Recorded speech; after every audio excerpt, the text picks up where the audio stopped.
अरसलहुल्लाहु तआला बिलहक़्क़ि बशीरन व नज़ीरा व दाइयन इलल्लाहि बिइज़्निहि व सिराजन मुनीरा। सल्लल्लाहु तआला अलैहि व अला आलिहि व सहबिहि व बारक व सल्लम तस्लीमन कसीरन कसीरा। अम्मा बअद फ़अऊज़ु बिल्लाहि मिनश शैतानिर रजीम। बिस्मिल्लाहिर रहमानिर रहीम।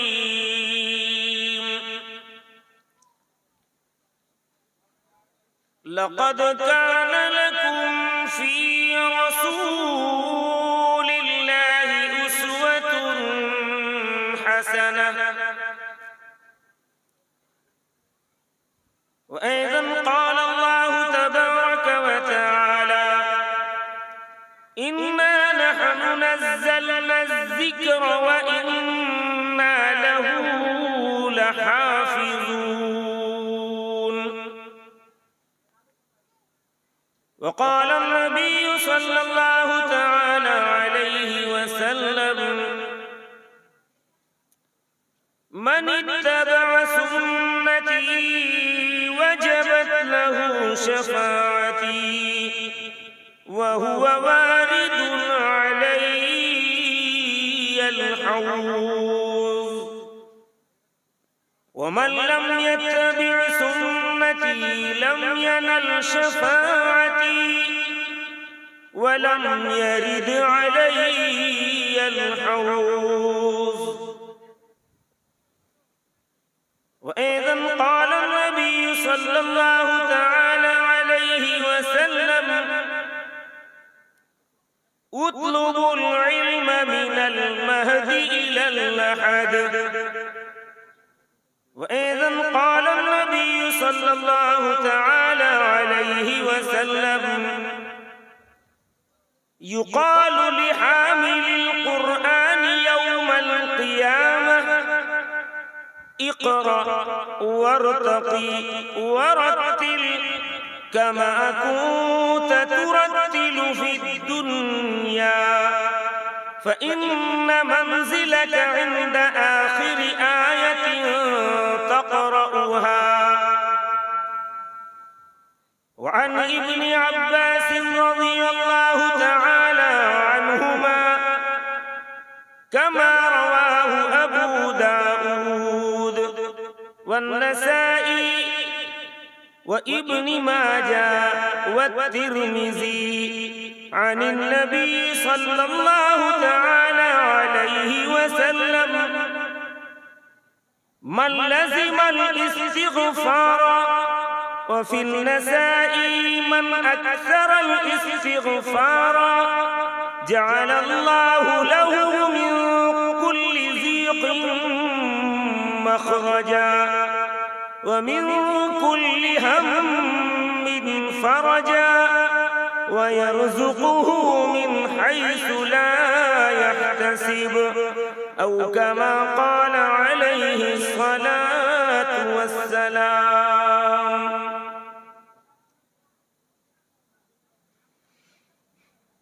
कौन है वजीहे तख़लीक़े कौनो मकान।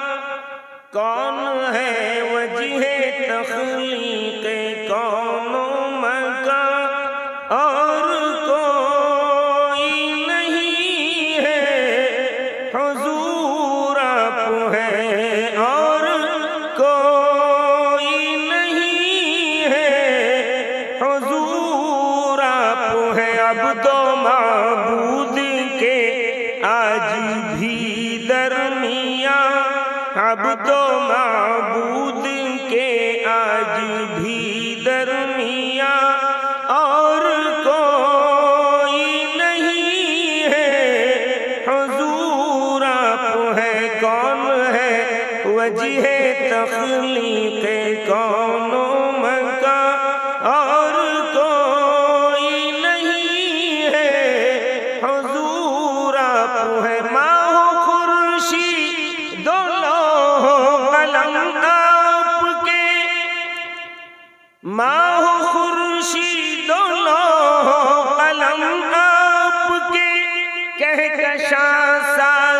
नक्शे कदम आपके, ज़ीनते बहरोबर रौनक़े आसमां, ज़ीनते बहरोबर रौनक़े आसमां।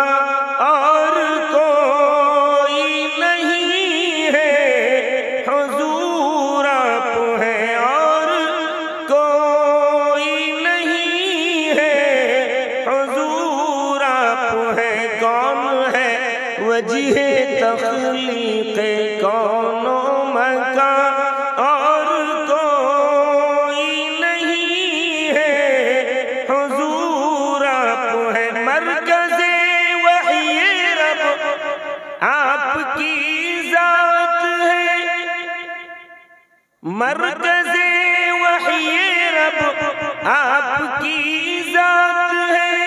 लब पे क़ुरआन के आपकी बात है, लब पे क़ुरआन के आपकी बात है। हर इबादत की जा, हर इबादत की जा शामिले हर अज़ा, हर इबादत की जा शामिले हर अज़ा। और कोई नहीं है हुज़ूर आप हैं सल्लल्लाहु अलैहि वसल्लम। हुज़ूर का नाम आए, इशारे से आए, किनाए से आए, साफ तौर पर वजाहत से आए, सल्लल्लाहु अलैहि वसल्लम कहना एक मजलिस में एक मर्तबा वाजिब है। बार बार पढ़ते रहेंगे तो अजर और सवाब से नवाजा जाएगा और अल्लाह के हम प्यारे और लाडले बनेंगे। जोर से कहिए सल्लल्लाहु अलैहि वसल्लम। ये मजलिस के दुरूद है, मुख्तसर है। दौलत इल्म दानिश अता आपकी, बात करता नहीं रद खुदा आपकी, बात करता नहीं रद खुदा आपकी। धड़कनों में निहा मावराए गुमा, धड़कनों में निहा मावराए गुमा। और कोई नहीं है हुज़ूर आप हैं। आपका हर अमल, आपकी हर अदा, जिससे कायम है यार इंसान का, जिससे कायम है यार इंसान का। हर्फ़े क़ुरआन नातिक़ खुदा की ज़ुबां, हर्फ़े क़ुरआन नातिक़ खुदा की ज़ुबां। और कोई नहीं है हुज़ूर आप हैं सल्लल्लाहु अलैहि वसल्लम। लब पे रोज़े जज़ा किसका नाम आएगा, कौन मैदान महशर में काम आएगा, कौन मैदान महशर में काम आएगा। किसके दम से है ये कारोबार जहां, किसके दम से है ये कारोबार जहां। और कोई नहीं है हुज़ूर आप हैं, और कोई नहीं है हुज़ूर आप हैं। अल्लाहुम्मा सल्लि अला सय्यिदिना मौलाना मुहम्मदिन नबिय्यिल उम्मी व अला आलिहि व अस्हाबिहि बिअदद मन सल्ला व साम व बिअदद मन क़अद व क़ाम इला यौमिल क़ियाम। सलाम आमिना के लाल महबूब सुबहानी, सलाम ज़िल रहमानी, सलाम नूर यज़दानी। मुअज़्ज़ज़ व मुवक़्क़र हज़रात उलमाए किराम, दोस्तों बुजुर्गों, हुफ़्फ़ाज़ किराम, आइम्माए इज़ाम, नौजवानों, अजीज बच्चों, पर्दानशीन माएँ और बहनें, बहुत देर से आप लोग कुरान और हदीस की रोशनी में तलबाए मदरसे के प्रोग्राम की समाअत फरमाया और भी दीगर उलमाए किराम मगरिब के बाद से शुरू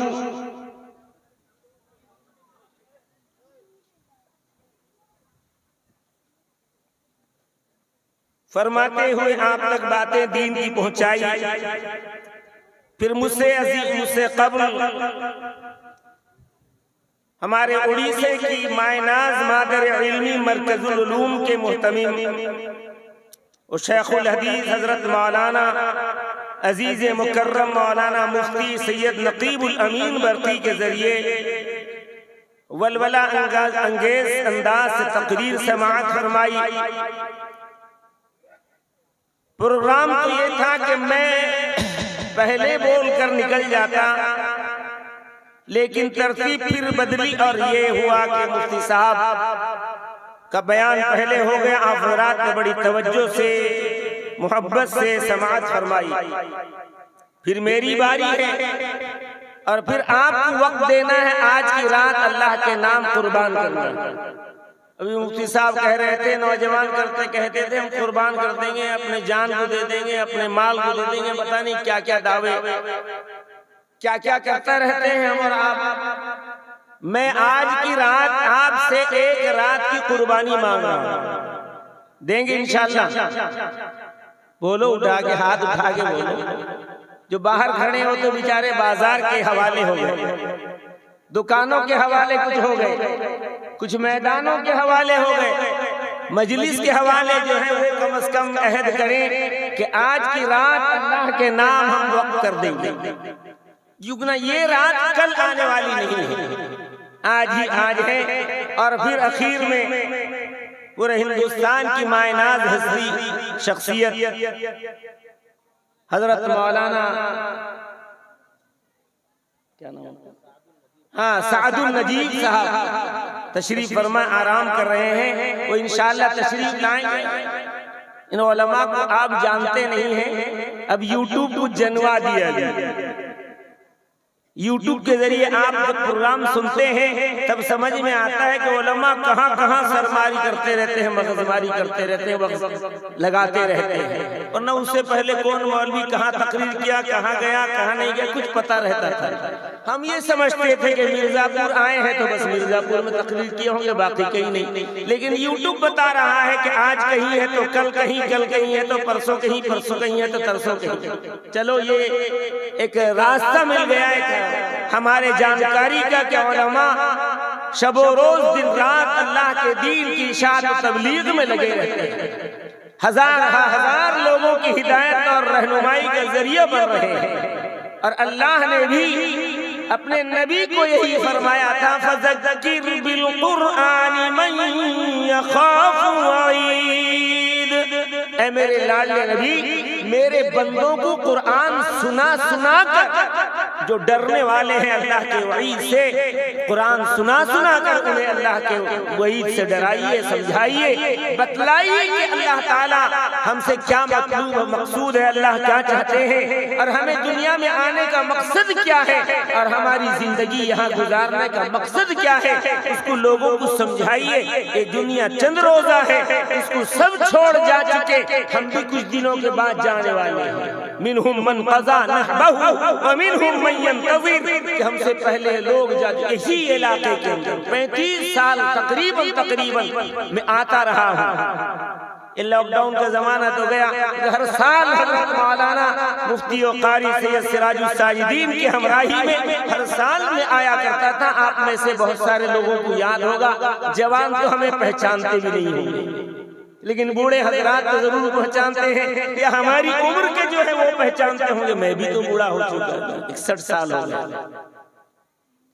मैं अपने 28-29 साल की उम्र से इस इलाके में मिर्जापुर में आता रहा। उलमारा मौलाना अब्दुल रहमान साहब तशरीफ फरमाए, वो भी गवाह हैं। मौलाना अजीम साहब भी गवाह हैं। काश हजरत मौलाना बिलाल साहब होते तो वो गवाही देते। हमारे लजीमुद्दीन भाई होते, अल्लाह इन तमामों को गरीक़ रहमत फरमाए, करवट करवट जन्नत नसीब फरमाए। ये इलाके के अंदर बड़े से बड़ा मजलिस और उस शुरुआत के अंदर काफी बड़ा मजमा हुआ करता, इसके सामने ये बहुत छोटा मजमा, काफी बड़ा बड़ा मजमा होता था। बहरहाल मजमे से कुछ लेना देना नहीं, एक आदमी भी अल्लाह की बात और अल्लाह के रसूल की बात को सुन ले, अमल कर ले तो बस कामयाब है इंसान, और बोल भी कामयाब, उसका अमल भी कामयाब। हमने ईमान सोच समझा है, ला इलाहा इल्लल्लाह मुहम्मदुर रसूलुल्लाह, इसी को हमने ईमान समझ लिया। हालांकि ये ईमान की पहली बोल है, ये जुबानी बोल है, इकरारी बोल है। खूब अच्छी तरह ध्यान देना नौजवानों, बुजुर्गों, ईमान वालों। इकरारुम बिल लिसान व तस्दीकुम बिल जिनान व अमल बिल जवारिह, इन तीन का नाम ईमान है। जुबान से इकरार करना, दिल से उसको तस्दीक करना और अपने अमल से बताना कि हाँ हम करने वाले हैं। अमल हमारा बताना चाहिए। दिल के अंदर जो बातें हैं वो जुबान से अदा हो गई, अब फिर वो हाथ भी बताएंगे, पैर भी बताएंगे, दिमाग भी बताएगा, चेहरा भी बताएगा, चाल बताएगी, हाल बताएगा कि हम ईमान वाले हैं या नहीं।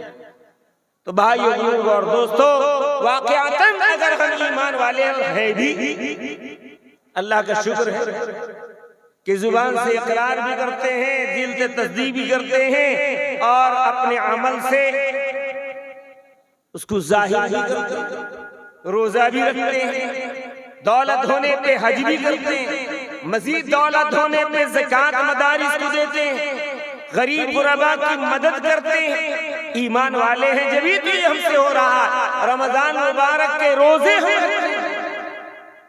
चाहे कितनी सख्त तकलीफ और धूप की का रोजा क्यों न हो, रोजा रखने वाला तो कभी रोजा नहीं छोड़ता।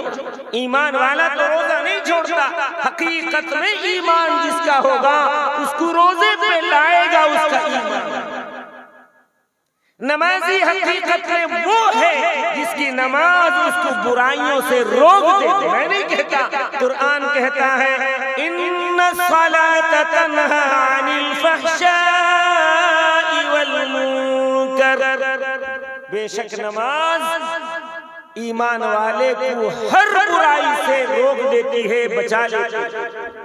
ईमान वाला होगा तो बुराई से बचेगा, फाहिशात से बचेगा। तो भाइयों, बुजुर्ग और दोस्तों, मेरा मौजूए सुखन कुछ और है। मैंने कुरान पाक की सबसे पहली जो आयत पढ़ी है उसमें अल्लाह फरमाते हैं, लक़द कान लकुम फी रसूलिल्लाहि उस्वतुन हसना। ऐ मेरे बंदो सुन लो, मेरे लाडले नबी तुम्हारे लिए एक नमूना है। उस नमूने को जो मैं दिया हूं तुम्हें कि उस नमूने के मुताबिक अपनी जिंदगी को ढाल के आ जाओ, उस नमूने के मुताबिक जिंदगी को बना के आ जाओ, उनके फरमूदात को सुनो और अमल करके आ जाओ तो तुम कामयाब हो जाओ। बस नमूना मैंने ये दिया। जैसे हम और आप दर्जी को लेते हैं एक नमूना, इसके मुताबिक कुर्ता बना के दे दे। अगर दर्जी नमूने के मुताबिक कुर्ता बना के दिया, आपका दिल बाग बाग हो जाता है। कीमत के साथ साथ, उजरत के साथ साथ कुछ इनाम भी दे देते। पैसे वाले हैं हदिये कि भाई ठीक मेरे मन के मुताबिक तूने। अल्लाह भी चाहते हैं कि मेरे बंदे मेरे नबी को अपना नमूना और आइडियल बनाए और अपनी जिंदगी गुजार के मेरे पास आए, मैं इनाम इकराम से नवाज दूंगा। इसी नमूने को सहाबा किराम ने लिया और ऐसा लिया कि जिंदगी में कभी उससे एक जर्रा बराबर हटे नहीं। बल्कि हुजूर के ऐन मुताबिक जिंदगी गुजारी। मेरे आका चुप हैं तो चुप रहना दीन समझते थे, मेरे आका बोलते थे जवाब देना दीन समझते थे, आका कहते उड़ जाओ उड़ जाते थे दीन समझते थे, आका कहते थे बैठ जाओ बैठ जाते थे। जो वो हुक्म दे तो क़याम है, जो मना करे तो क़ुऊद है, बेला उनकी मर्ज़ी पाक न क़याम है न क़ुऊद है, बेला उनकी मर्ज़ी पाक न क़याम है न क़ुऊद है। हज़रत सिद्दीक़ अकबर आपके सबसे बड़े चहीते लाडले अफ़ज़लुल बशरी बअदल अंबिया बित्तहक़ीक़ अबी बकर सिद्दीक़ रज़ियल्लाहु तआला अन्हु। जुमे के खुतबे में तो हम सुन लेते हैं, लेकिन समझे कितना बड़ा दर्जा रसूलुल्लाह ने दिया कि सारे बशर में अंबियाओं के बाद अगर कोई सबसे आला व रफ़ा है नबी पाक सल्लल्लाहु अलैहि वसल्लम और अंबिया के बाद तो हज़रत अबू बकर सिद्दीक़ रज़ियल्लाहु तआला अन्हु का है। रिवायत में आता है कि मरतबा जुमे का खुतबा रसूलुल्लाह दे रहे, मस्जिद कच्ची थी, ऊपर से खजूर के पत्तों से छत बना हुआ था, इधर किनारे भी कच्ची सड़कें थी, कच्चा रास्ता था। हुजूर नबी करीम सैयद आलम ने देखा मस्जिद के अंदर लोग खड़े हैं, आपने फरमाया या अय्युहन नास इजलिसू, ऐ लोगों बैठ जाओ। आपने खड़े हुए लोगों को देख करके कहा कि बैठ जाओ। सिद्दीक़ अकबर रज़ियल्लाहु ताला अन्हु अभी साइड से रास्ते में आ रहे थे, मस्जिद के किनारे ही थे लेकिन बाहर थे।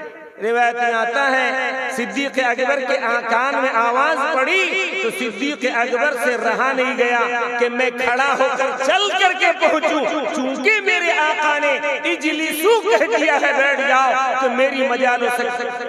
घिसड़ते बैठ गए और घिसड़ते घिसड़ते दरवाजे के पास से आए।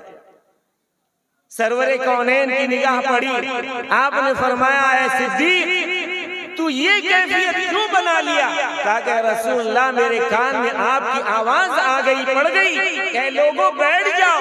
मेरी हिम्मत नहीं हुई कि आप कहें बैठ जाओ और मैं खड़ा होकर के आऊं, इसीलिए मैं बैठ कर घिसट घिसट के आया। ये थे सिद्दीक़ अकबर कि आपकी जो आवाज निकलती, जिस कैफियत से निकलती, आप उसके लिए बस खड़े रहते थे कि जो हुक्म दे तो क़याम है, जो मना करे तो क़ुऊद है, बेला उनकी मर्ज़ी पाक के न क़याम है न क़ुऊद। यानी सहाबा अब आपकी जिंदगी को अपना आइडियल बनाते और उसी के मुताबिक जिंदगी गुजारते।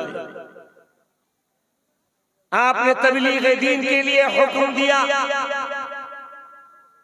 नजाशी के पास बादशाह नजाशी जाओ, मुल्क शाम पहुंचो, मेरे पैगाम को ले जाकर पहुंचो।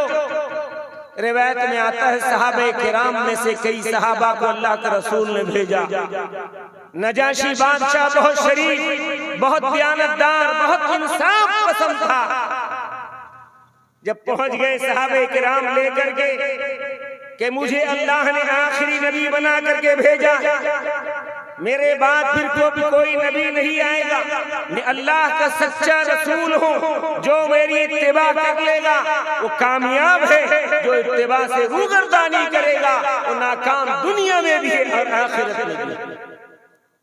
बादशाह नजाशी ने खत पढ़ा आपका, इसी असना मुशरिकीन मक्का का पता चल गया कि मोहम्मद मुस्तफ़ा ने कुछ मुबल्लिगीन को बादशाह के हिदायत और इस्लाम में लाने के लिए खत भेजा है। लिहाजा मुशरिकीन मक्का ने चाहा कि वो आपके खिलाफ में बादशाह को कुछ कंफ्यूज के क्या कहते हैं मैं मिजाज बनाए कि किसी तरीके से मोहम्मद की बात को बादशाह न माने। लिहाजा मुशरिकीन मक्का ने कुछ हदिये तोहफे तहाइफ रुकुमात देकर भेजे कि बादशाह को दे देना ये हदिये में। बादशाह ने खत पढ़ लेने के बाद उनका हदिया जब मिला, हदिये को तो उसने हटाया, कहा कि हदिया मैं नहीं लूंगा, मैं हकीकत हाल को जानना चाहूंगा कि वाकईतन कोई आखिरी नबी मक्का में पैदा हुआ है या नहीं हुआ है। तहकीक करने के बाद कोई कदम उठाऊंगा। और ये भी कहा था मुशरिकीन मक्का ने कि वो जो गए हुए हैं कासिद मोहम्मद की तरफ से, उनको आप अपने कंट्री से निकाल कर बाहर कर दें। बादशाह ने नहीं माना। तहकीक हाल के लिए फिर उन लोगों को बुलाया जिन लोगों ने खत दिए थे, वो तो उसी इलाके ही में थे। बिलाखिर बादशाह के करीब पहुंचे। बादशाह ने पूछा, ऐ मक्का से आए हुए मोहम्मद मुस्तफा के कारिंदो, तुम्हारे मोहम्मद आखिरी नबी होने का दावा करते हैं और मैं ईसा का मानने वाला, ईसा अलैहिस्सलाम पर ईमान रखने वाला हूँ, मैं ईसाई हूँ। लिहाजा तुम्हारे नबी मोहम्मद हमारी मरियम के बारे में कुछ कहते हैं। अब हजरत मरियम का जमाना 572 साल तो हजरत ईसा को हो गए, फिर उनकी वालिदा का 571 साल पहले की बात। बादशाह मक्का के आए हुए लोगों से पूछ रहा है कि तुम्हारे नबी मोहम्मद हमारी मरियम के बारे में कुछ बताते हैं। रिवायत में आता है उन सहाबे किराम ने जो इल्म हासिल कर रखा था रसूलुल्लाह से, सहाबे किराम ने सूरह मरियम की तिलावत शुरू कर दी। क्योंकि ना कुरान में अल्लाह ने सूरे मरियम मुकम्मल एक सूरा नाजिल किया। हजरत मरियम के औसाफ, हजरत मरियम के हालात, हजरत मरियम पर अल्लाह ने जो अपना एक खास करिश्मा जाहिर करके अपने एक अजीब करिश्मे को दुनिया को दिखलाया, वो दिखलाया ये है कि मरियम बगैर शादीशुदे के एक ऐसी औलाद पैदा की, बगैर शादी के, बगैर किसी मर्द के साथ मुलाकात के, बगैर किसी इंसान के छुए हुए उस मरियम ने जो एक लड़का पैदा किया है वो ईसा की शक्ल में है। अल्लाह ने तवालुद और तनाजुल का मामला 4 ही तरीके से किया। एक बगैर बाप के, बगैर माँ के आदम को पैदा किया। दूसरे में सिर्फ बाप से बगैर माँ के माँ हव्वा को पैदा किया। तीसरे में पूरी दुनिया के निजाम को बाप और माँ के तवस्सुस से चलाया। और फिर एक तरीका बाकी रह गया था कि बगैर बाप के सिर्फ माँ से पैदा करना, और 4 ही तरीका हो सकता है, 5वां नहीं। सिर्फ माँ से पैदा हो और बगैर बाप के हो। लिहाजा अल्लाह ने हजरत मरियम पर वो करिश्मा जाहिर किया कि हजरत ईसा अलैहिस्सलाम को वजूद में लाया। हजरत मरियम के कोई शौहर नहीं। जालिमों ने क्या क्या हालात पैदा किए, दुश्मनान इस्लाम ने क्या कुछ नहीं कहा मरियम के बारे में। उन तफसीलात में जाऊं तो घंटों चाहिए। मुख्तसर ये कि अल्लाह ने अपना एक आखिरी करिश्मा इस तवालुद और तनासुल के सिलसिले के था, हजरत मरियम पर अल्लाह ने जाहिर फरमाया और हजरत ईसा पैदा हुआ। तो ये जो मरियम है, मरियम अलैहिस्सलाम हजरत ईसा की माँ, उनके बारे में नजाशी बादशाह ने पूछा, क्या तुम्हारे नबी मोहम्मद हमारी मरियम के बारे में कुछ कहते हैं? हजरत सहाबे किराम में से एक सहाबी खड़े हुए और पूरी सूरह मरियम की तिलावत शुरू कर दी। अकेला बादशाह नहीं था नजाशी, बल्कि उसके इर्द गिर्द नसरानी उलमा, ईसाई उलमा मौजूद थे। सबके सब इन अल्लाह के इस बताए हुए मरियम के 571 साल पहले की बात को अल्लाह ने हुजूर को कुरान में सूरह मरियम की शक्ल में उतार के जो बताया था, जब ये पढ़ने लगे, रिवायत में आता है नजाशी बादशाह भी रो रहा था और उसके इर्द गिर्द बैठे हुए नसरानी उलमा भी ज़ारो कतार रोने लगे और खड़े हो गए। यहाँ तक कि निगाह नीचे की और दाढ़ी भी तर हो गए, कपड़ा भी तर हो गया। आखिर में जब सूरह मरियम मुकम्मल हुआ, नजाशी बादशाह ने कलमे शहादत पढ़ के अशहदु अल्ला इलाहा इल्लल्लाह व अशहदु अन्न मुहम्मदन अब्दुहु रसूलुहु पढ़ के ईमान में दाखिल हुआ। और वो नसरानी उलमा भी कलमे शहादत पढ़ के ईमान में दाखिल हुए। और फरमाया नजाशी ने, ऐ आए हुए मक्का के मुबल्लिगीन, अगर मैं मक्के और मदीने में होता तो उस नबी के पैर को धोकर पानी पीता, इसलिए कि वाकई वो बरगुज़ीदा आखिरी नबी है जिस पर अल्लाह ने जाहिर किया है हमारी माँ मरियम के बारे में। हालांकि उनका अकीदा ये बन चुका था कि मरियम एक खुदा है, खुदा एक खुदा है, मरियम एक खुदा है और ईसा एक खुदा, सालिसु सलासा कुरान में बताते हैं अल्लाह ताला कि इनका अकीदा ये बन गया कि खुदा एक खुदा है, मरियम दूसरी खुदा है और ईसा तीसरे खुदा। आज भी उनके अकीदे में से है ईसाइयों के। बहरहाल जैसे ही बादशाह ने तिलावत सुनी और ईमान पर आया, बड़े इनाम इकराम एजाज के साथ, बड़े एहतराम के साथ हुजूर के आए हुए कारिंदों को बड़े एहतराम के साथ वापस किया। रिवायत में आता है सहाबे किराम मदीना पहुंचते पहुंचते काफी वक्त लगा। कोई हेलीकॉप्टर या उड़ा जहाज या पानी जहाज का दौर थोड़ा ही था। बड़े खबर पाते ही मदीने में आका को इत्तला दी गई। सहाबे किराम ने जाकर कहा कि उस नजाशी बादशाह का इंतकाल हो गया है जिसने आप पर कलमा ला इलाहा इल्लल्लाह मुहम्मदुर रसूलुल्लाह पढ़ के ईमान में दाखिल हो गया है। आपको बहुत सदमा हुआ। आपने फरमाया वो ईमान वाला कलमे वाला हो चुका था, लिहाजा मैं उसका जनाजे की नमाज पढ़ाऊंगा। कहाँ पढ़ाऊंगा? मुल्क शाम जाकर नहीं, उसी मस्जिद नबवी में आप सल्लल्लाहु अलैहि वसल्लम खड़े हुए और सहाबे किराम से फरमाया मैं नजाशी की नमाज जनाजा गायबाना पढ़ाता हूँ। सारे के सारे सहाबा खड़े हो गए। आपने जनाजे की नमाज जनाजा गायबाना पढ़ाई। सहाबे किराम, हदीस शरीफ में आता है सहाबा ने फरमाया हमें ऐसे लग रहा था कि जैसे नजाशी का जनाजा सामने रखा हो और आप सल्लल्लाहु अलैहि वसल्लम उसके जनाजे की नमाज पढ़ा रहे हैं। ये है अल्लाह ताला का करिश्मा, सरवरे कौनैन के सामने नजाशी का जनाजा ला कर रख दिए हो, ऐसे लग रहा था। सहाबा ने खुद बयान किया। बहरहाल भाइयों बुजुर्गों और दोस्तों, आपको नमूना जिसने बना लिया अल्लाह ने दुनिया में भी कामयाब किया, आखिरत में भी कामयाब किया। वो नजाशी बादशाह दुनिया से जाता है, ईसाई बादशाह था लेकिन ईमान कबूल करके दुनिया से जाता है। हम और आप अपने नबी के जिंदगी को अपना लें, यही बात उलमा बताते हैं, यही बात सुलहा बताते हैं। हमारा चलना शरीयत के मुताबिक हो, हमारी रहन शरीयत के मुताबिक हो, हमारे घर के माहौल शरीयत के मुताबिक हो। हम उठे तो जागे तो अल्लाह का नाम लेकर जागे, सोए तो अल्लाह का नाम लेकर सोए, और कोई भी अमल करे तलाश करे कि हुक्म शरीयत क्या है, उसके मुताबिक में काम अंजाम दूंगा। भाइयों बुजुर्ग और दोस्तों, नबी बरहक सरवरे कौनैन सैयद आलम को जो दीन अता किया गया है ये सारे अदियान से आला व अरफा दीन है। हर नबी को सहीफे दिए गए, अगले रसूलों को किताबें दी गई, तौरेत, ज़बूर, इंजील, लेकिन सब किताबी शक्ल में मुकम्मल लिखी लिखाई अल्लाह ने उन नबियों को दी। लेकिन कुरान की जब बारी आई है अल्लाह ताला ने इसको नजमन नजमन थोड़ा थोड़ा उतारा। जहां जिस वक्त जो जरूरत पेश आई अल्लाह के रसूल पर आपने उतारा। 23 साल में ये कुरान मुकम्मल हुआ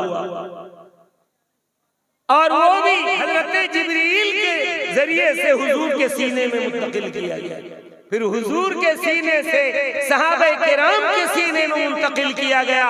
और ये कुरान यूं इस तरह जमा हुआ कि हजरत अबू बकर सिद्दीक जब पहले खलीफा बने तो उन्होंने सबसे पहले एक कुरान पाक का नुस्खा जमा किया। उसकी तफसील का भी मौका नहीं, बस इतना समझ ले कि हुफ़ाज़े किराम लातादाद मौजूद थे। हड्डियों के टुकड़ों में, पट्टे में, चमड़े के टुकड़ों में, पत्तों में, लकड़ियों में इस तरह लिखा लिखाया रहता था। सिद्दीक़ अकबर ने दारुल खिलाफा से ऐलान किया कि अपने पास जो जो भी लिखा हुआ कुरान है उसको लाए, और हुफ़ाज़े किराम को भी बुलाया गया। हुफ़ाज़े किराम बैठे रहे और वो लिखा हुआ पढ़ा जाता आता रहा। इस तरीके से मुकम्मल तौर पर एक नुस्खा कुरान पाक का सिद्दीक़ अकबर ने कातिब वही के जरिए से मुकम्मल किताबी शक्ल में लिखी। और फिर हजरत उस्मान गनी के दौर तक 7 कुरान पाक का नुस्खा लिखा गया। हालात बहुत आए दरमियान में, उनकी तफसील को बयान करने का भी मौका नहीं है। लिहाजा ये कुरान अल्लाह ने अपने फजल से, अपने तौफीक से, अपने हिफाजत से इसको इस तरह रखा कि ये किताबी शक्ल में बन गया। कब? सहाबे किराम ने इसको लिखा। लोग एतराज करते हैं कि सहाबे किराम की लिखी हुई किताब है, अल्लाह की तरफ से मिन जानिबिल्लाह मुकम्मल लिखी लिखाई नहीं है।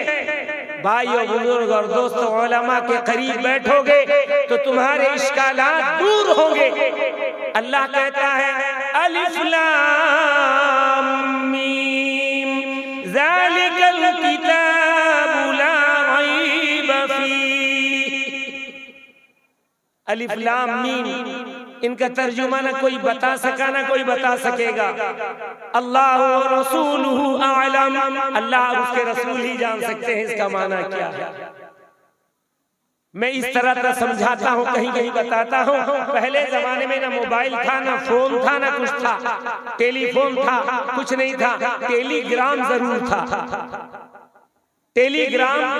टेलीग्राफ ये 2 चीजें थी।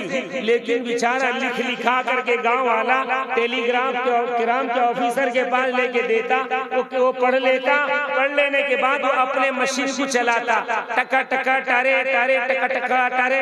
इस तरह जो बूढ़े हजरात हैं वो जानते होंगे, खड़े होने वाला ये सुनता था कि टका टका टारे टारे कर रहा है, लेकिन हकीकत में वो जो मैसेज भेजना है वो उस ऑफिसर को जहाँ पहुँचना है, जिस एड्रेस में पहुँचना है, वहाँ तक पहुँचा दिया जाता था। और वहाँ खड़ा हुआ भी नहीं जान सकता था।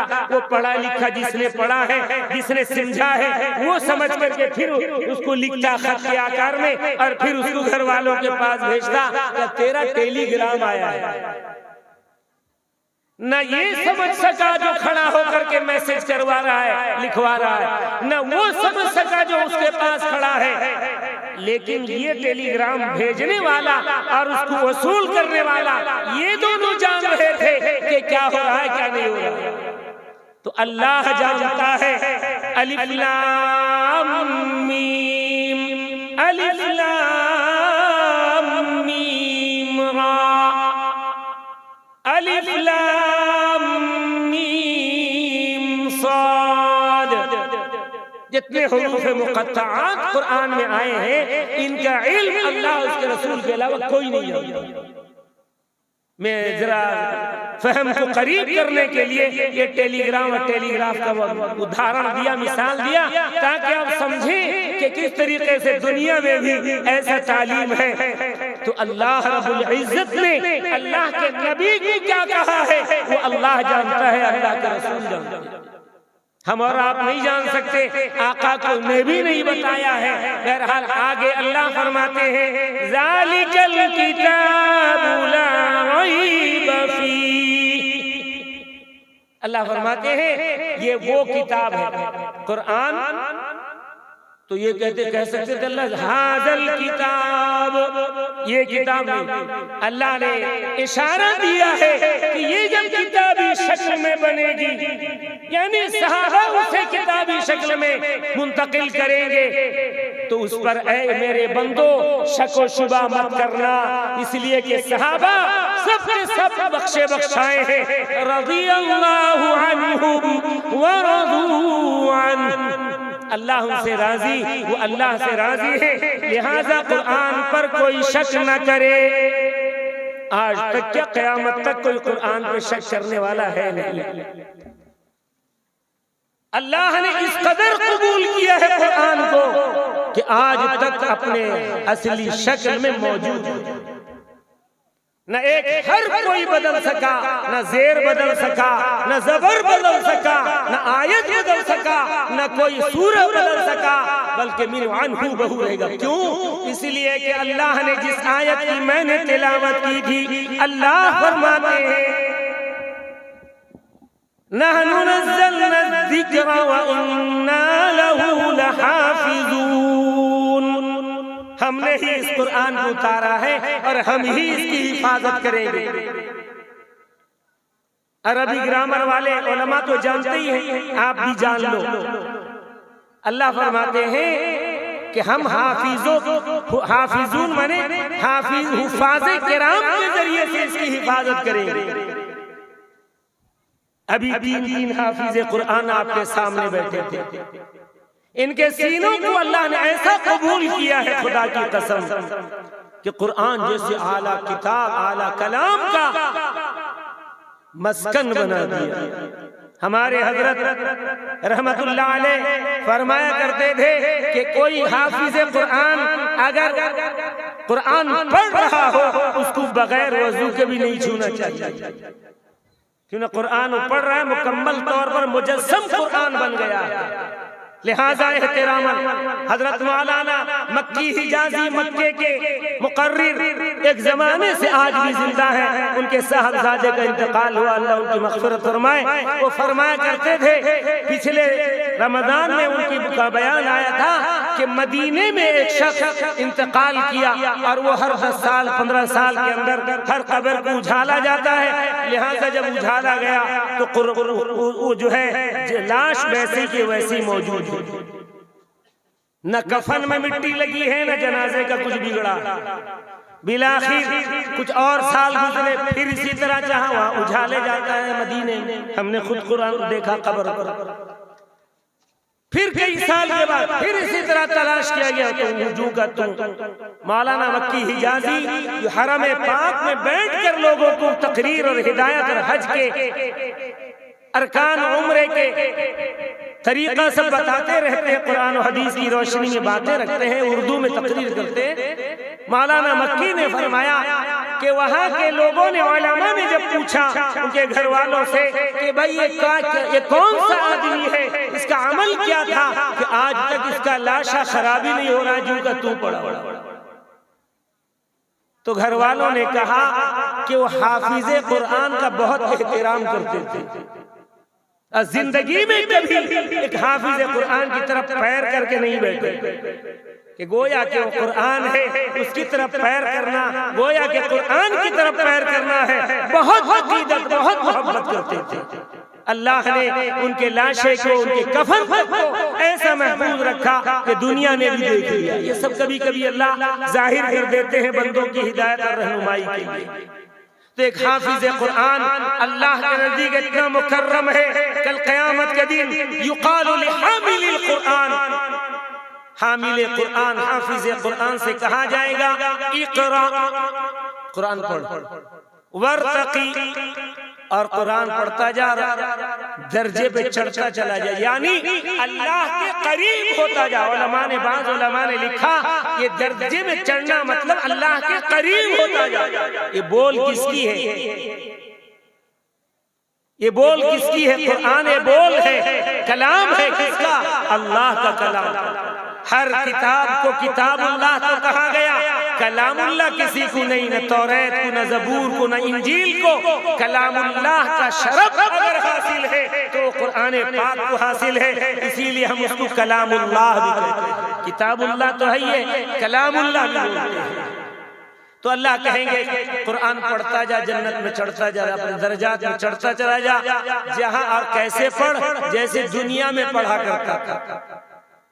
या लमुन तालमुन वाला नहीं, अभी मुफ्ती साहब बता रहे थे ना, तेज स्पीड कुरान पढ़ना ये अल्लाह के नजदीक महबूब भी नहीं, रसूल के नजदीक महबूब भी नहीं, बंदे भी नहीं पसंद करते। जो नमाजी बंदे होते हैं, जो नहीं पढ़ते हैं, घलिया मारने वाले, यहाँ तक के बैठे रहते हैं। हाफिज साहब कब रुकू में जाएंगे तब मस्जिद के दीवार से टेक लगा के बैठे हुए लोग आगे जल्दी से रुकू कर लेते हैं। कुरान सुनना नहीं होता दोस्तों। अल्लाह कितना मेहरबान है, मेरा बंदा पूरे साल कुरान पढ़ा नहीं, कम से कम रमजान में तरावीह में आकर खड़ा हो जाए और कुरान तो सुन तो ले। पढ़ने वाले को जितना सवाब अल्लाह देंगे, सुनने वाले को उतना ही सवाब देंगे। उलमा ने उसको कैलकुलेट किया है, कुरान पाक के अंदर 34,40,740 हरूफ हर वर्ड। 3,40,740 हर कुरान के अंदर। अब उसको 10 में गुण दो, गोया के 34,07,400 नेकियां पढ़ने वाले को भी मिली और सुनने वाले को भी उतना ही मिला। कितना? 34,07,400 नेकियां एक खत्म कुरान के सुनने पे। और हम सुनते नहीं, बैठे रहते हैं, टाल मटोल करते हैं थोड़ी देर की राहत के लिए। इतनी कीमती बेशबहा चीज को हम खो देते हैं। ऐ नौजवानों, ऐ बुजुर्गों, उलमा तुमसे यही बात का मुतालबा करते हैं। दीन में हो तो अल्लाह कहता है, ऐ बंदो पूरे पूरे उतर आओ, आधा तीतर आधा बटेर नहीं, बल्कि थोड़ी तकलीफ उठा लो। घंटा 1.5 घंटा अगर लगता है मेहनत कर लो, पसीना बहा दो, तवज्जो मेरे कुरान की तरफ कर लो। 34,07,400 नेकियां कुरान खत्म होते ही तुम्हारे नामे अमल में हम जमा कर देंगे। और तुम्हारे ऊपर जो वाजिब है कुरान पढ़ना, पूरे साल पढ़ नहीं पाए, सुन तो लिए, सुनने की वजह से मैं तुम्हारी बख्शिश कर दूंगा। बहाने बहाने से अल्लाह में बुला रहा है अपने दीन की तरफ, आखिरत की भलाई की तरफ। नबी बुला रहे हैं, उलमा बुला रहे हैं। ऐ नौजवानों, फिक्र कर लो इसी जिंदगी के, इसी दुनिया के अंदर फिक्र कर। आखिरत में फिक्र करने का फिर कुछ नहीं। जो दुनिया से चला गया, अब वहां जाकर के कोई फिक्र नहीं काम देगा। असल फिक्र जो है इसी दुनिया में हमें लेना है, अपनी जिंदगी को बनाना है, अपनी औलादों की जिंदगी को बनाना है, उन्हें दीन की तालीम से रुशराश करना है। फिक्र उक़बा की कर आज ही बेखबर, फिक्र उक़बा की कर आज ही बेखबर, कल न कर कल के कल का भरोसा नहीं, कल न आया कभी और न आएगा कल, कल न आया कभी और न आएगा कल, कल तो कल एक पल का भरोसा नहीं। फिक्र उक़बा की कर आज ही बेखबर, कल न कर कल के कल का भरोसा नहीं।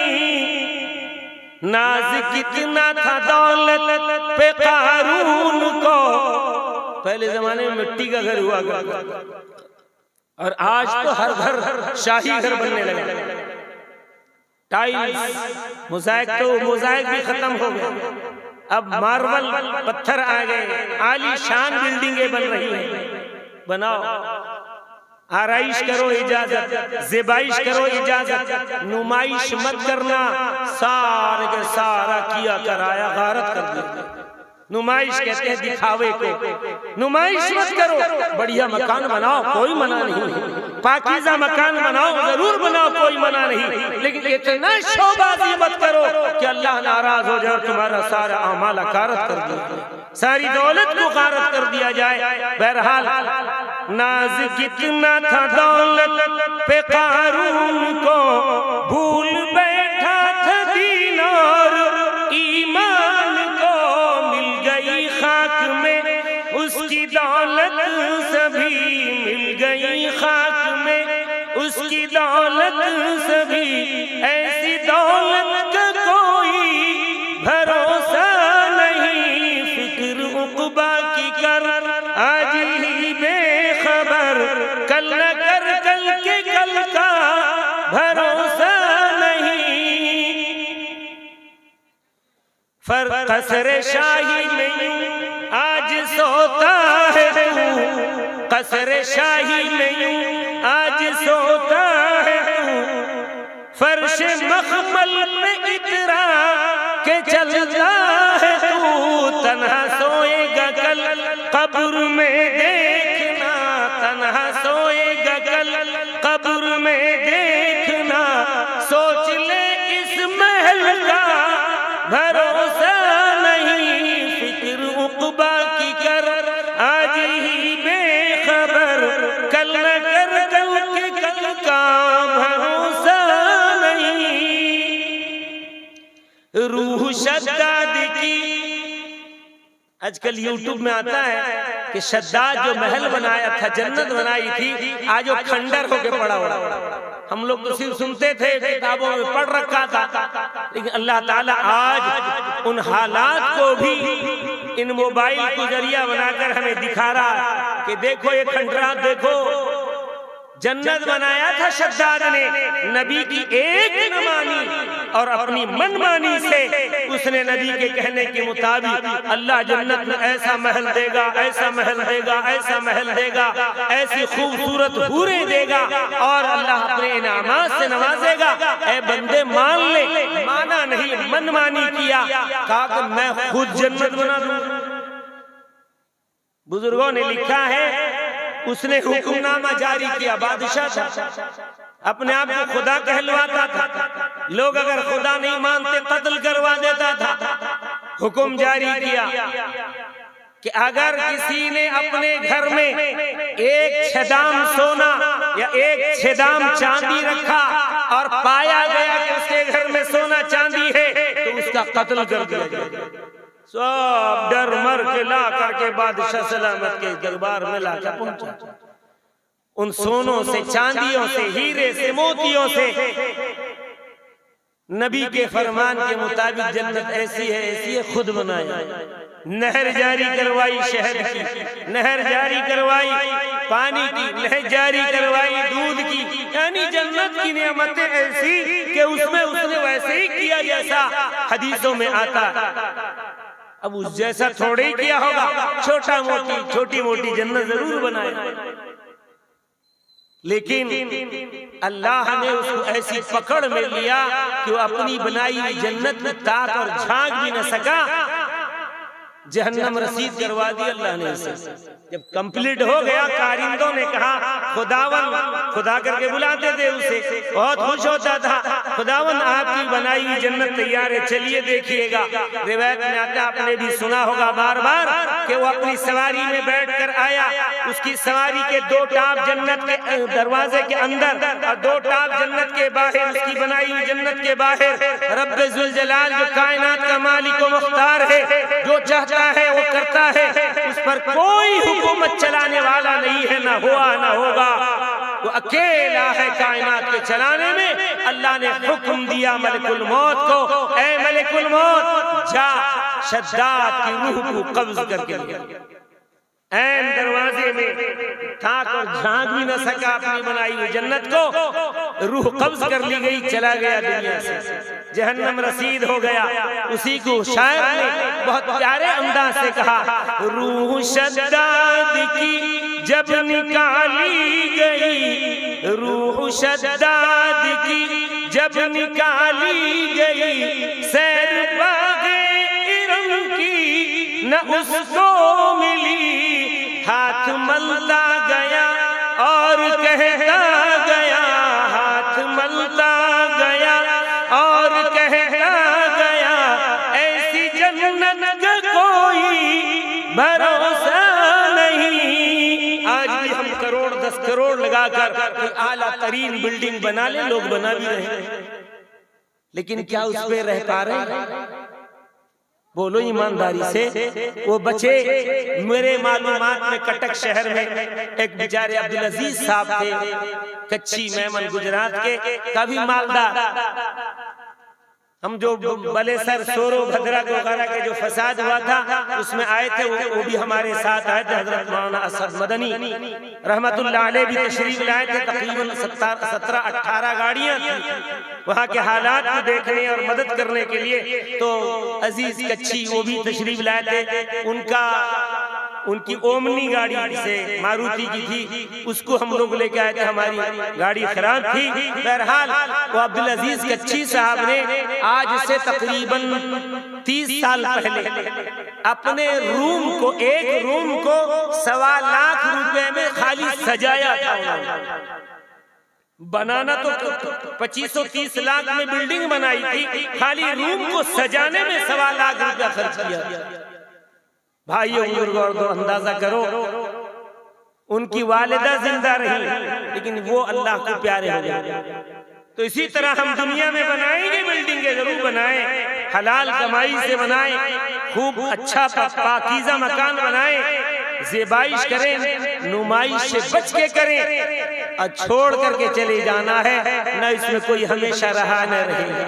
आज अगर आबिद मंजिल था तो कल आबिद जाने के बाद अब उसका नाम खालिद मंजिल बन जाएगा, आबिद मंजिल नहीं रहता। इसलिए आबिद साहब का वक्त खत्म, अब तुम जाओ, दुनिया कोई सधारेगा, दूसरा कोई उस पे आकर काबिज होगा, बराजमान होगा। लिहाजा अल्लाह ने इस दुनिया को के बारे में कहा, कुल्लु मन अलैहा फान व यबका वजहु रब्बिका ज़ुल जलाली वल इकराम। पूरी दुनिया फना के घाट उतरेगी, एक जात बाकी रहेगी, वो रब्बे ज़ुल जलाल की जात है, वो अल्लाह हमें तालीम देता है, हमें समझाता है, मेरे बंदो, मेरे प्यारों, मेरे लाडलो, तुम अपने से नहीं बने, तुम्हारे बाप माँ ने दरखास्त मुझे नहीं दी थी, बल्कि मैंने खुद तुम्हें बनाया है, तुमसे प्यार किया है, तुम्हें अपने पसंदीदा शक्ल में बनाया है। हमको तो अलग अलग शक्ल दिया, सबसे प्यारी शक्ल मैंने तुमको दी है, इसलिए कि तुम्हारी जैसी शक्ल किसी मखलूक की नहीं, सबसे प्यारे हो।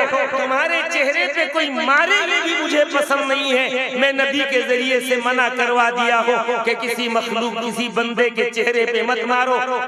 इतना प्यार करता है वो रब, इतना प्यार करता है, हमारे लिए गाइडलाइन जारी किया है कि तुम इस तरह चलो, इस तरह आओ, इस तरह खाओ, इस तरह कमाओ, इस तरह सो, इस तरह बैठो। अगर हम उस बनाए हुए मालिक के बात पर नहीं चलेंगे तो याद रखो मुसलमानों, आज दुनिया के मालिक की बात पर हम नहीं चलते तो मालिक हमें गेट आउट कह देता है अपने कंपनी से, अपने कंपनी से गेट आउट कह के निकाल देता है, इसलिए कि उसके कानून के मुताबिक हमको चलना पड़ेगा। सब चलते हैं, तुमको भी चलना पड़ेगा।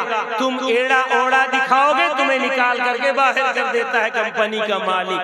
वो रब कितना मेहरबान है कि हमें कहता है कि मेरे हुक्म पर चलो, मेरे नबी के तरीके के मुताबिक चल के आओ। अगर हम नहीं चलेंगे, बोलो अल्लाह हमसे खुश होगा या नाराज होगा? बोलो, कुछ तो मुंह खोलो। अगर अल्लाह उसके रसूल के तरीके पे नहीं चलेंगे, अल्लाह खुश होगा या नाराज होगा? उसी नाराजगी का सबब ये है कि आज दुनिया हमारे ऊपर जालिमाना रवैया इख्तियार किए हुए है। वरना तो अगर हम उस मालिक की तरफ लौट जाएं, मालिक के अदने गुलाम को साथ टच करने वाला भी जेलों के सलाखों में चला जाता है। जिस कंपनी में सबसे अदने किस्म का नौकर हो, उससे भी कोई पंगा नहीं ले सकता, इसलिए कि मालिक करोड़पति, इसे उसके मालिक को गुस्सा आ जाता है और उस अदने से गुलाम का भी वो बदला लेता है, थाने में फायर करता है, उसे टच करने वाले को पकड़वाता है, जेलों में डलवाता है, इसलिए कि तुमने उस मालिक के कंपनी के अदने से गुलाम के साथ बदतमीजी की। तो हम भी अगर उस रब के हो जाएंगे, उस रब की तरफ लौटेंगे, अल्लाह कहता है तुम उदना, ऐ मेरे बंदो तुम मेरी तरफ लौट कर देखो, मैं तुम्हारी तरफ लौटेंगे इंशाअल्लाह। अपने गैर सुन्नती तरीके से हटकर सुन्नत पर आएंगे। अल्लाह के रसूल की क्या क्या सुन्नतें हैं, तरीका है। खाली दाढ़ी रखना नहीं, दाढ़ी रखना तो वाजिब है, हमने सुन्नत अवाम ने कर दिया है सुन्नत, लेकिन दाढ़ी रखना वाजिब है। तरीका मुस्तफा का है, इसीलिए उसे सुन्नत कहा जाता है, लेकिन रखना वाजिब है। अगर नहीं रखते हैं हम लम्हा लम्हा, सेकंड सेकंड गुनहगार होते हैं। अगर हम लौटते हैं, अपने आप को तौबा इस्तिग़फ़ार पर डालते हैं, इंशाअल्लाह अल्लाह ताला हमसे राजी हो जाएगा। तौबे का रास्ता इख्तियार करना पड़ेगा। और ये मदरसे का जलसा है, अगर मैंने मदरसे के सिलसिले में कुछ ना कहा, मोहतमिम साहब नाराज हो जाएंगे कि देखिए मौलाना मदरसे के बारे में कुछ नहीं कहे। एक वाक़या मुख्तसर सुनाता हूँ, फिर मग़फ़िरत वाले रास्ते की चंद बातें, जिस पर मैंने एक हदीस पेश की है, तफसीली लंबी हदीस है, उस पर चंद बातें रखकर अपनी बात को खत्म करूंगा। हजरत अबू ज़र ग़िफ़ारी रज़ी अल्लाह ताला अन्हु का नाम आपने सुना होगा, बार बार आता है, और एक निराले सहाबी है। कैसे निराले, जरा गौर करो। उनका ईमान ये था कि जो अल्लाह ने इस वक्त दिया है खा पी लो, जो बचा उसको गरीबों में बांट दो। जो खुदा इस वक्त दिया है दूसरे वक्त में भी वही खुदा देगा। बिल्कुल सही। ऐसे मिजाज के सहाबी थे कि बिल्कुल निराले थे। जो आता अल्लाह का दिया हुआ मेहनत करके या किसी भी तरीके से हासिल करते, हलाल खाते और उसको तकसीम कर देते।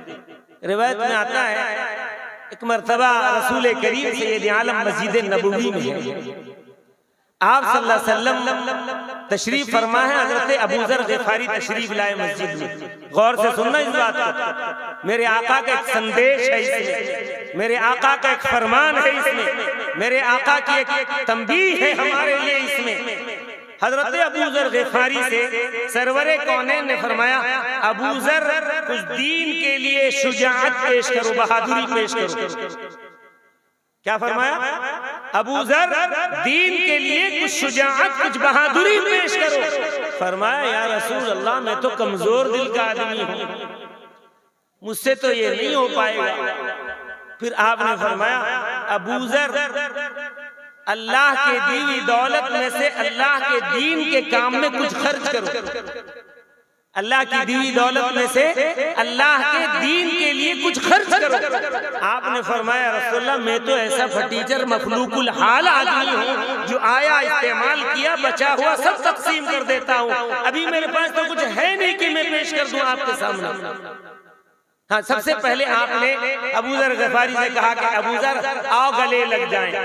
आपने अपने सीने से चिमटाया और फिर ये बातें कही जो मैंने अभी आपके सामने अर्ज किया। तीसरी बात आपने फरमाई, ये हमारे तवज्जो से सुनने की जरूरत है। तीसरी बात जो आपने फरमाई, फरमाया अबू ज़र अगर दीन के काम में खर्च करने के लिए तुम्हारे पास कुछ न हो तो दीन का काम जहां हो रहा हो उसकी मुखालिफत कभी नहीं करेगी। ये मेरे आका के अल्फाज हैं। अबू ज़र के जरिए हम तक ये बात पहुंचाई गई है कि अबू ज़र भी सुन ले ग़िफ़ारी और साथ साथ मेरी पूरी उम्मत सुन ले क़यामत तक आने वाली कि कहां जहां भी दीन का काम हो रहा हो उसकी मुखालिफत न करना। अगर मुखालिफत कर दिए गोया कि अल्लाह से तुमने जंग लड़ ली, जंग कर लिया। ये अल्लाह का दीन है और उसके दीन की इशाअत, ये दीन का काम जमात के लाइन से हो, जमीयत के लाइन से हो, खिताबत के लाइन से हो, किताबत के लाइन से हो, तकरीर के जरिए हो, तहरीर के जरिए हो, तबलीग के जरिए हो, ये तमाम दीनी कामें मदारिस के जरिए हो, मकातिब के जरिए हो, मशाइर के जरिए हो, मराकिज़ के जरिए हो, इनकी मुखालिफत कभी नहीं करना चाहिए। अगर हम मुखालिफत करते हैं तो याद रखो नौजवानों, बुजुर्गों, मेरी माँ और बहनों, गोया कि अल्लाह के काम में हम रोड़ा अटकाने वाले बनते हैं। और जो अल्लाह के काम में रोड़ा अटकाएगा उसका अंजाम बहुत बुरा हुआ है, बहुत बुरा हुआ है, और हमेशा बुरा हुआ है, हमेशा बुरा हुआ। अल्लाह हम सबको इन बातों पर अमल करने की तौफीक अता फरमाए। इस इदारे को अल्लाह तरक्की दे रहा है। अब बताओ, क्या इसी साल ये 3 बच्चे हाफिज हो गए? पता ये चला कि नहीं, ये काम चलता रहा है, अल्हम्दुलिल्लाह चलता रहा है। मेरे इदारे का नाम भी सिराजुल उलूम है, उसमें भी पिछले साल एक बच्चा हाफिज हुआ, उससे पहले साल एक बच्चा हाफिज हुआ था, और पिछले साल रमजान में एक बच्चा हाफिज कुरान हुआ। 2 बच्चे हुए। दस्तारबंदी मैं नहीं करा पाया, बस जुमे के दिन दस्तार बांध दे करके छोड़ दिया। पता नहीं फिर लॉकडाउन शटडाउन हो जाएगा तो फिर ये बच्चे पता नहीं किधर निकल जाए, उनका इकट्ठा करना, दस्तार बांधना वो सब हो नहीं पाएगा। बस जुमे में मैंने दस्तार बांध दिया। बहरहाल ये काम होता रहा है, होता रहेगा। अल्लाह ने इसकी हिफाजत की जिम्मेदारी ली है। क्यों? इसलिए कि सारे दीन खत्म होने वाले थे, एक दीन बाकी रहने वाला था, वो दीन इस्लाम, वो दीन कुरान, दीन हदीस जो क़यामत तक चलेगा। इसीलिए अल्लाह ने उसकी हिफाजत ले ली। अब कोई उसको मिटा नहीं सकता, नहीं खत्म कर सकता। न क्या किया, 1444 साल होने वाला है, 43 साल होकर के 44 की तरफ जा रहा है। अब क्या क़यामत तक अल्लाह इसकी हिफाजत फरमा रहे हैं, फरमाएंगे। यही एक क्या कम चीज है, कम है कुरान का मौजज़ा कि आज तक किसी में हिम्मत तो सकत न हो सकी कि उसके जेर और जबर, उसके हरकत और सकनात को, सूरतों को, आयतों को बदल दे, हर्फ को बदल दे, नहीं हो सका, किसी से न हो सके। भाइयों, बुजुर्ग और दोस्तों, ये दीन अनमिट दीन है इस्लाम, जिसको कबूल गैरों ने किया। मा शहीदत बिहिल आदाउ, जिसकी गवाही दुश्मनों ने दी है, जिसकी सदाकत की गवाही दुश्मनों ने इस्लाम ने दी है, और फिर वो दामने मुस्तफा में आकर कलमा ला इलाहा इल्लल्लाह मुहम्मद रसूलुल्लाह पढ़ के ईमान में दाखिल हुए हैं, तो दीन कभी खत्म होगा नहीं हो सकता। अल्लाह ताला ऐसे ही दीन को बाकी रखेंगे यहाँ तक कि क़यामत आ जाए। क़यामत से पहले हजरत ईसा अलैहिस्सलाम तशरीफ लाएंगे और वो भी दीन इस्लाम की इशाअत और तरवीज फरमाएंगे। यहाँ तक कि हदीस में आता है पूरी दुनिया में एक मजहब होगा और वो होगा इस्लाम, मजहब इस्लाम। चूंकि हजरत ईसा एक शरीयत के नबी है, एक मजहब के नबी है, ईसाई मजहब के नबी है, खुद जब कलमा ला इलाहा इल्लल्लाह पढ़ेंगे और लोगों को तबलीग दीन इस्लाम की करेंगे, नबी पाक सैयद आलम मुहम्मदुर रसूलुल्लाह की शरीयत की करेंगे, तो उनके मानने वाले, उनके फॉलोअर भी दीन इस्लाम के फॉलोअर बनेंगे और पूरी दुनिया में इस्लाम ही इस्लाम होगा। इसलिए भाइयों, बुजुर्गों और दोस्तों, अपने इस मजहब से सच्ची मोहब्बत करो। सच्ची मोहब्बत का मतलब ये है कि हमारा चेहरा भी दीन इस्लाम के तरीके पे हो, बोल भी तरीके इस्लाम के मुताबिक हो, नमाज भी, रोजा भी, हर अमल हमारा अपने जवारे से हम करके दिखाएं और हम अल्लाह के सामने भी सुरखुरू होकर जा सके। इसलिए इन चंद कलिमात के साथ अखीरन वो हदीस भी जिसको मैंने तिलावत की थी, हजरत अब्दुल्लाह इब्न अब्बास रज़ियल्लाहु तआला अन्हुमा से मरवी है, अबू दाऊद शरीफ के अंदर भी है, तिर्मिजी में भी है, नसई शरीफ में भी है, इब्ने माजा, 4-5 किताबों के अंदर इसका जिक्र है। अल्लाह के रसूल सैयद आलम से नकल किया, अल्लाह के रसूल ने फरमाया मन लज़िमल इस्तिग़फ़ार, और नसई के अंदर और एक लफ्ज के इजाफे के साथ है मन अक्सरल इस्तिग़फ़ार। दोनों का तर्जुमा तकरीबन एक है, जिसने इस्तिग़फ़ार को लाजिम पकड़ लिया, यानी हर वक्त अस्तग़फिरुल्लाह पढ़ता रहा।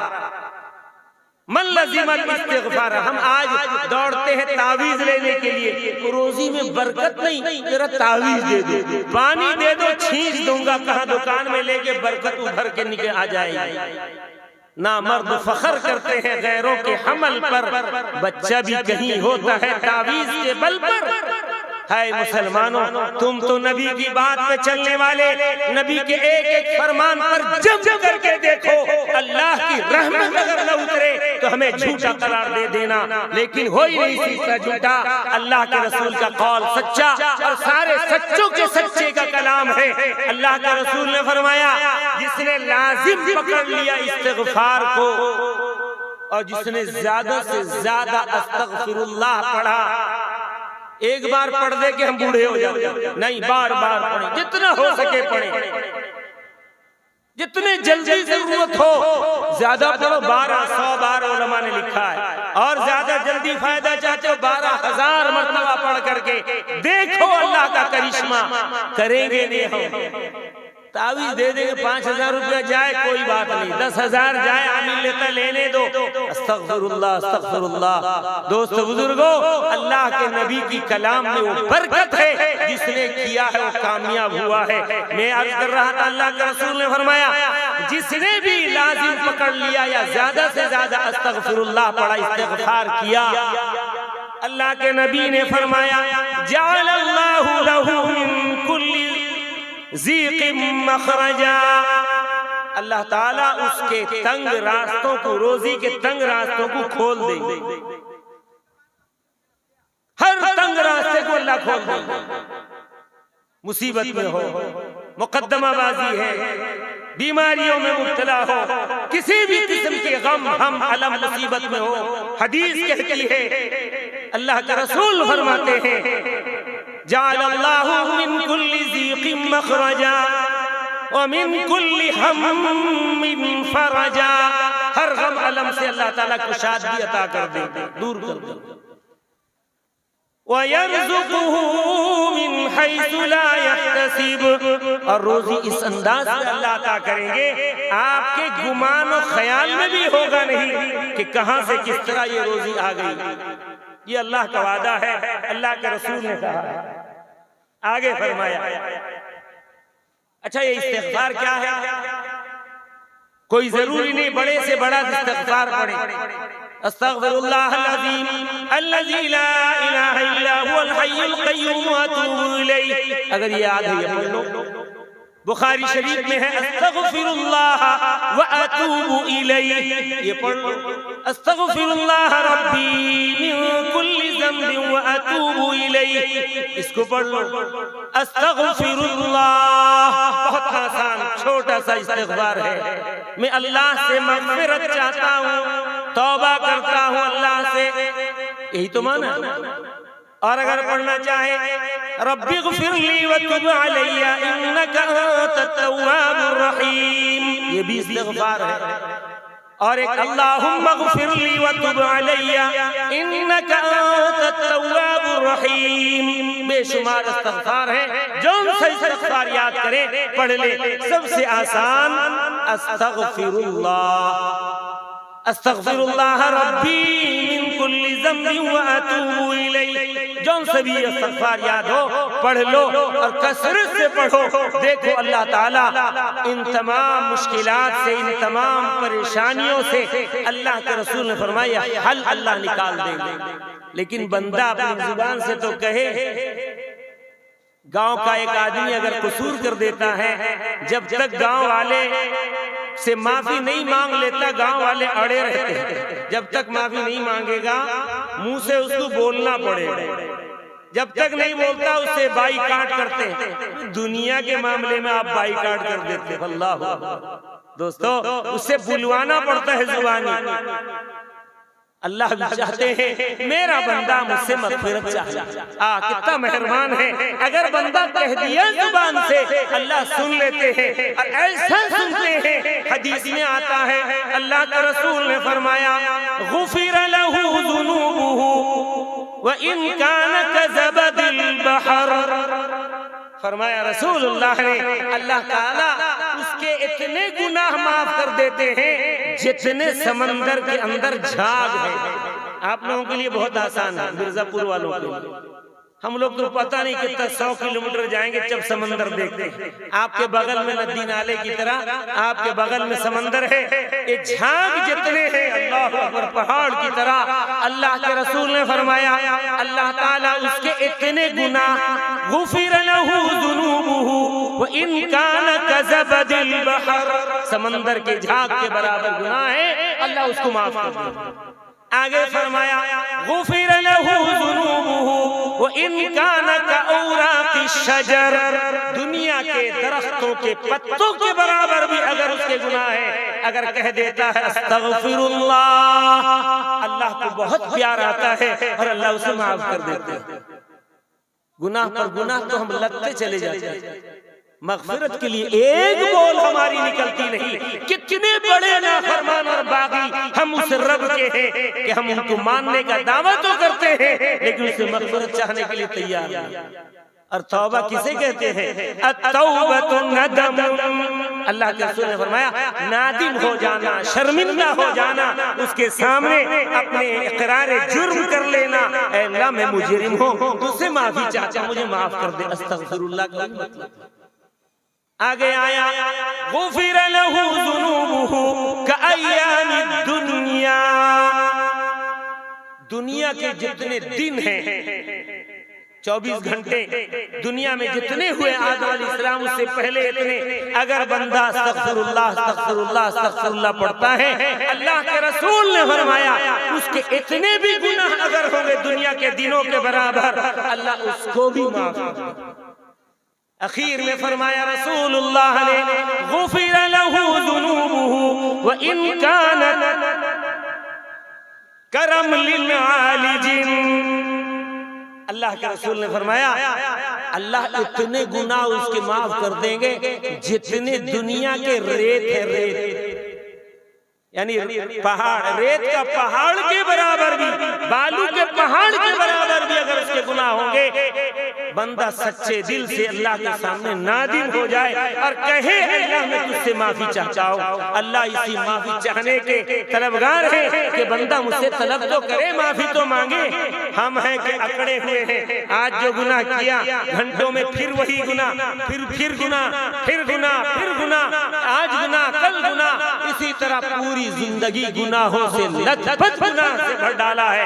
लेकिन अकड़ के बैठे हुए, अकड़ने वाला पकड़ा जाता है, अकड़ेगा पकड़े जाएगा और ऐसा पकड़ा जाएगा। अल्लाह फरमाते हैं इन्ना बत्शा रब्बिका लशदीद, ऐ मेरे बंदो सुन लो मेरी पकड़ बहुत सख्त है। बंदा जब अल्लाह की पकड़ में आएगा बचेगा नहीं। अल्लाह उसको एक वाक़या सुना, अब तक मौलाना अजीम भी आए नहीं, मुकर्रिर हमारे वो भी नहीं आए, आएंगे इंशाअल्लाह। एक वाक़या सुन लो, आज के हालात पर भी वो हदीस फिट आता है।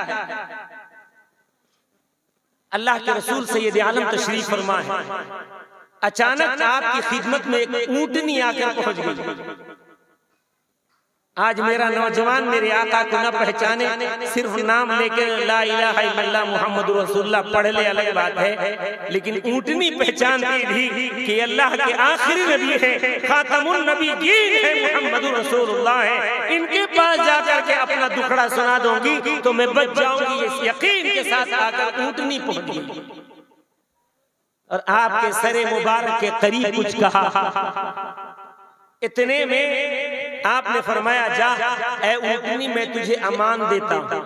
सहाबा बैठे हुए कुछ नहीं समझ सके कि ऊंटनी ने आपके कान मुबारक के पास क्या कहा।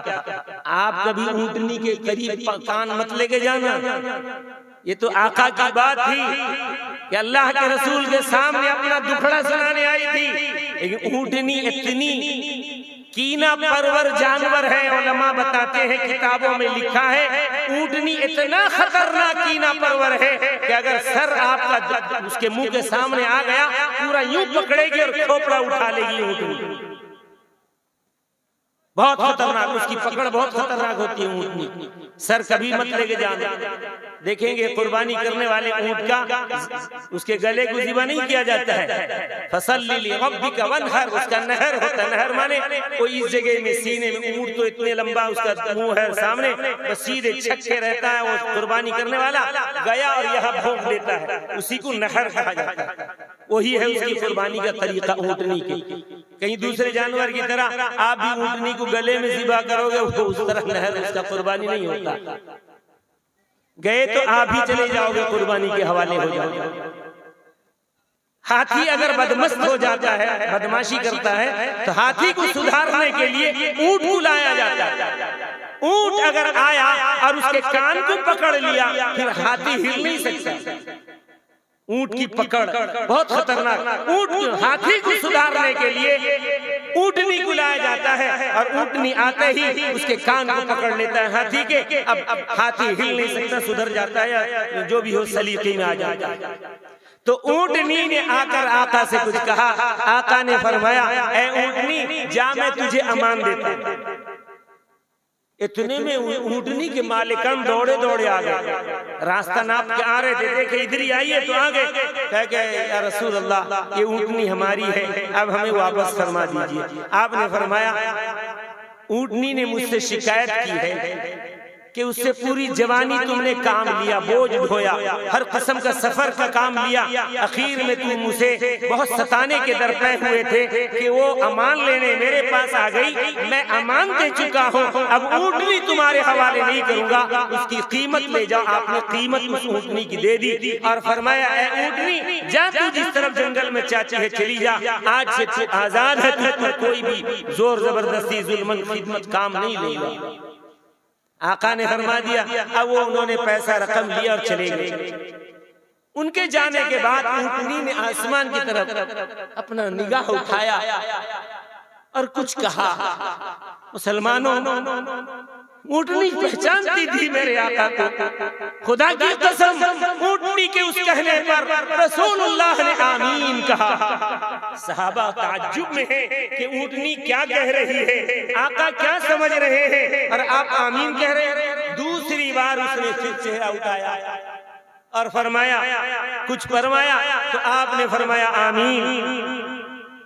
सहाबा परेशान चुप हैं, सुन रहे हैं। फिर कहा, तीसरी मर्तबा उठाया और कुछ कहा ऊँटनी ने। आपने फरमाया, ऐ ऊँटनी, ये दुआ भी मैंने मांगी थी, लेकिन अल्लाह ने मेरी इस दुआ को कबूल नहीं किया है। जब मेरी दुआ को कबूल नहीं किया है तो तेरी दुआ भी कबूल नहीं की जाएगी। मुसलमानों, नौजवानों, गौर से सुनने की बात है और याद रखने की बात है कि मेरे आका को पहली जो दुआ ऊँटनी ने दी, एक जानवर ने भी ऊँटनी दी दुआ दी। अपनी जिंदगी के एक वाक़या मुख्तसर सुनाओ। आप समझते हैं जानवर की दुआ बद्दुआ नहीं है, जानवर की बद्दुआ भी है, दुआ भी है। तो आका के बाद से तो समझाऊंगा, लेकिन हम और आप कुत्तों को, दूसरे जानवर को इतना घटिया समझते हैं, भाई उनसे दूर आप रहो, नापाक है, गलीज है। इसका मतलब ये नहीं कि डले लेकर के यूं मारो कि वो तड़पते हुए, बिलखते हुए दौड़े चले जाएं और आप हंसते रहे। याद रखो, इसकी भी पकड़ होगी कल। मेरे इलाके के अंदर एक शख्स के घर के पास बहुत सारे कुत्ते बच्चे हो, रात में, सुबह में, दिन में बहुत चीखते चिल्लाते थे। हमेशा से ऐसे हुआ करता था। एक मर्तबा उस घर का एक आदमी तमाम बच्चों, गड्ढा खोदा, तमाम जिंदा बच्चों को उनके उसके अंदर डाल करके मिट्टी चला दिया। खुदा की कसम, ये सच्चा वाक़या, कोई बनावटी बात मैं कहता नहीं, मेरी आदत भी नहीं है। मिट्टी चला दी। आप यकीन नहीं करेंगे, हफ्ते भर के अंदर उसका एक बेटा था, 2 बेटे थे। छोटा बेटा करीब में तालाब, तकरीबन 6-7 साल तक कुछ नहीं हुआ। इस वाक़े के बाद अचानक, बड़ा खूबसूरत बच्चा था, अचानक तालाब में जाता है और डूब के इंतकाल कर जाता है। क्योंकि उन बच्चों के दफन करने के बाद उनकी माओ ने जो चीख कर एक अजीब अंदाज से आवाज निकाली थी, उसका वबाल उस पर पड़ गया। जानवर को कम मत समझो कि जानवर को अल्लाह ने किसी चीज को बेकार नहीं पैदा किया है, सब किसी न किसी लायक पैदा किया, अल्लाह जानता है। तो बहरहाल ऊँटनी ने सबसे पहली दुआ की। रसूलुल्लाह से सहाबा ने पूछा, या रसूल अल्लाह, ऊँटनी ने क्या दुआ मांगी? आपने फरमाया, पहली दुआ मांगी, इलाहल आलमीन, मेरी इस जा बख्शी पर, मेरे आजाद हो जाने पर, मोहम्मद मुस्तफा के मुझे आजाद कर देने पर, आखिरत में मुहम्मदुर रसूलुल्लाह को दीन की खिदमत के सिले में आखिरत में बेहतरीन जजा और बदला नसीब फरमा। यानी हुजूर के लिए ऊँटनी दुआ मांगी। तो आपने फरमाया, जब मेरे लिए दुआ मांगी मैंने आमीन कहा। दूसरी दुआ मांगी, इलाहल आलमीन, उम्मते मुहम्मदिया के रोब और दबदबे को पूरे आलम पे बिठा दे। समझ में आ रहा है? कुछ नहीं समझ में आ रहा है? गौर करो, ये अल्लाह के रसूल के उस ऊँटनी की दुआ है। उसके दिल में कौन डाल रहा था? उस ऊँटनी के दिल में अल्लाह डाल रहा था कि इस वक्त ऊँटनी एक जानवर खुश है, मांग ले और मेरा रसूल आमीन कह दे तो फिर वो कायम हो जाएगा क़यामत तक। बोलो ईमानदारी से गौर करो, एक एक बात पर हदीसों के। ऊँटनी ने दुआ मांगी, इलाहल आलमीन, उम्मते मुहम्मदिया के रोब और दबदबे को पूरे आलम में बिठा दे। अल्लाह के रसूल ने फरमाया आमीन। कहा नहीं कहा आमीन? उसका नतीजा देखा आपने? नहीं देखा। हिजाब वाली लड़की अकेली थी या कोई था साथ में? बोलो, मुस्कान नाम था ना। कितना बड़ा मजमा, लेकिन एक अल्लाह का नाम ले लेने पर इस कदर रोबदारी होता है कि उसके करीब फटकने से नहीं फटफटे होने, वो रोब और दबदबा अल्लाह के रसूल की आमीन है, ऊँटनी की दुआ है। मुसलमानों, बहुत खुश हो जाओ कि अल्लाह ताला ने हमें, तो हम कोई ऐसा अमल करके दिखाएं, अल्लाह के सामने अपने आप को पेश करें, उसके बताए हुए तरीके को पेश करें, अमल करके दिखाएं, तब ना अल्लाह ताला हमारे रोब और दबदबे को डाले। हम बेपर्दा होकर के घूमे, मेरी मार बहने घूमे, हमारे नौजवान बेपर्दा अपनी बीवियों को लेके जाएं, अल्लाह की रहमत नाजिल होगी। रसूलुल्लाह ने फरमाया जो औरतें अपने घर की दहलीज से बेपर्दा होकर चलती हैं, अल्लाह की लानत उन पर बरसती है, फरिश्तों की लानत उन पर बरसती है जब तक कि वो अपने घर वापस ना जाए। तो तीसरी दुआ मांगी ऊँटनी ने, अल्लाह के रसूल ने आमीन तो नहीं कहा, फरमाया ऐ ऊँटनी ये दुआ मैंने भी मांगी थी, अल्लाह ने मेरी दुआ को कबूल नहीं किया है तो तेरी दुआ भी कबूल नहीं की जाएगी। सहाबा किराम ने पूछा या रसूल अल्लाह ऊँटनी ने क्या दुआ मांगी कि आपने ये इरशाद फरमाया?